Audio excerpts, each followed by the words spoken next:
കുറച്ചു കാലം മുൻപേ ഒരു ഹാരിയറിന്റെ പരസ്യം അദ്ദേഹം ഒരു വലിയ മലയുടെ മുകളിലേക്ക് ഹാരിയർ കയറ്റണ കണ്ടപ്പോ എല്ലാവരും വിചാരിച്ചു ഇത് വളരെ എളുപ്പമുള്ള പരിപാടിയാണ്, നമ്മുടെ ഏത് കാറ് വേണമെങ്കിലും അല്ലെങ്കിൽ ഏത് വെഹിക്കിൾ വേണമെങ്കിലും ഇങ്ങനെ ഏത് മലയുടെ മുകളിലേക്കും എത്തിക്കാന്ന്. ഓഫ് റോഡിങ് അത്ര സിമ്പിൾ പരിപാടിയാണോ? ഓഫ് റോഡിങ് അത്ര സിമ്പിൾ പരിപാടിയല്ല.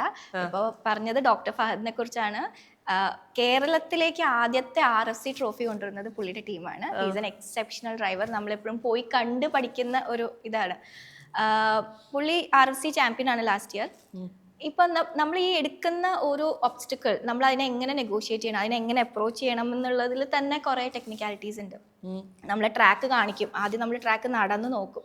നടന്ന് നോക്കി നമ്മളിങ്ങനെ ആലോചിച്ച് ഓക്കെ എൻ്റെ ടയർ എവിടെ വരണം, ഈ കല്ല് ഇവിടെ ഉണ്ട്, അപ്പം അങ്ങനെ ഞാൻ അത് തട്ടിയാൽ ചിലപ്പോൾ ഞാൻ ടോപ്പിലാവും.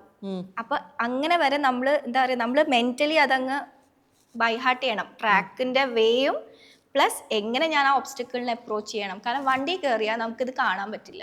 നമുക്ക് നമ്മുടെ വിഷൻ, നമ്മുടെ ആ വിൻഷീൽഡും നമ്മുടെ ആ ഒരു ബോണറ്റിൻ്റെ കുറച്ചൊക്കെ നമുക്ക് കാണാൻ പറ്റുള്ളൂ. അപ്പം നമുക്ക് ഒരിക്കലും ജഡ്ജ് ചെയ്യാൻ പറ്റില്ല. പോയി ഇറങ്ങി കോ ഡ്രൈവർക്ക് ഇറങ്ങി പറഞ്ഞു തരാം, പക്ഷേങ്കിലും നമുക്ക് നല്ല ബോധം വേണം. നമ്മുടെ ട്രാക്ക് ഇങ്ങനെയായിരുന്നു, ഇങ്ങനെ ഒരു പ്രശ്നം ഇവിടെ ഉണ്ട്, ഇത്രയും സ്ലഷ് ഉണ്ട്, ഞാൻ എത്ര RPM കൊടുക്കണം, ഞാൻ എത്ര സ്പീഡിൽ വരണം, ഞാൻ എവിടെ ബ്രേക്ക് ചെയ്യണമെങ്കിൽ എത്ര ബ്രേക്ക് ചെയ്യണം. ഇതൊക്കെ നമുക്കൊരു മെൻ്റൽ പിക്ചർ ഇല്ലെങ്കിൽ ഒരിക്കലും നമുക്ക് ചെയ്യാൻ പറ്റില്ല.